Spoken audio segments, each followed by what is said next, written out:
apps. This is super cool. So if you have an app, one of the things that happens when you go to the reviews is like there's all different kinds of reviews. A lot of times reviews are like complaints. When we had the home screen app launch, there was one of the negative reviews, so like a low star rating review, was that they couldn't upload their home screen with a white phone around it. It only had black fonts around it. And they were like, I would, if I were to categorize that. How rude of you! I did not think about that. So I would call that like maybe a feature request, not necessarily like the app experience is bad. Yeah. But there's not really a good feedback mechanism. What AppInsight does is you can put your app name. So let's look up Dig. You can put your app name in here. I haven't looked up Dig before. You grab your app and it does some simple, basic, I assume, natural language processing on all the reviews. And so then it divides them up into user testimonials, thanks, user requests, stability alerts. Oh, very cool. Pretty cool, right? So now you're a developer and you're like, okay, I get all these reviews. How should I think about them? It'd be really cool if you could like subscribe to alerts for ones that are like stability, and then maybe user requests. I mean, so if you guys are deciding your next feature, you could go through each one of these reviews. Obviously, it's just nice to be able to see them in this way. They're saying there's a screen size question, testimonials. Somebody said I never thought it was probably because the number of digs on each article made it much easier to find good articles to read. So like, happy customer. And then thanks, great way to have an old app back, cite the app, stories. I assume if you go in here. So if you click on stories and expand it, it says app is great. I love the stories. So yeah, so it's like trying to group them for you, and there's more. You have a lot of people thanking you for your app. So this is more like for after the fact that someone, yes.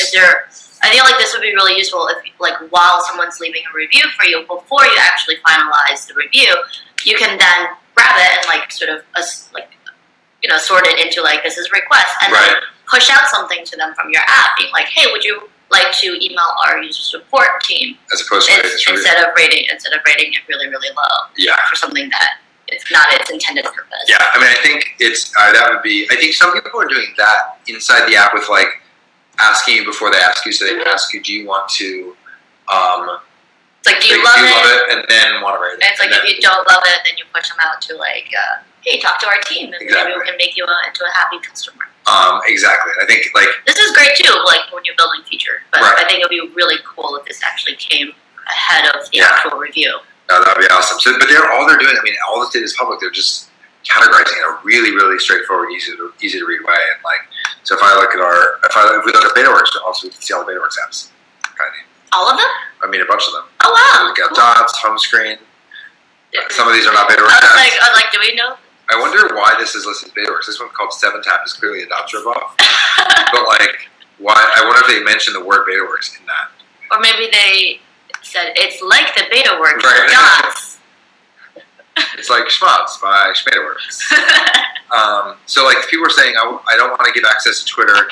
So on home screen, saying I don't want to give access to Twitter. I don't want to use a screenshot. I should be able to use any pic. So they got that word, use any pic.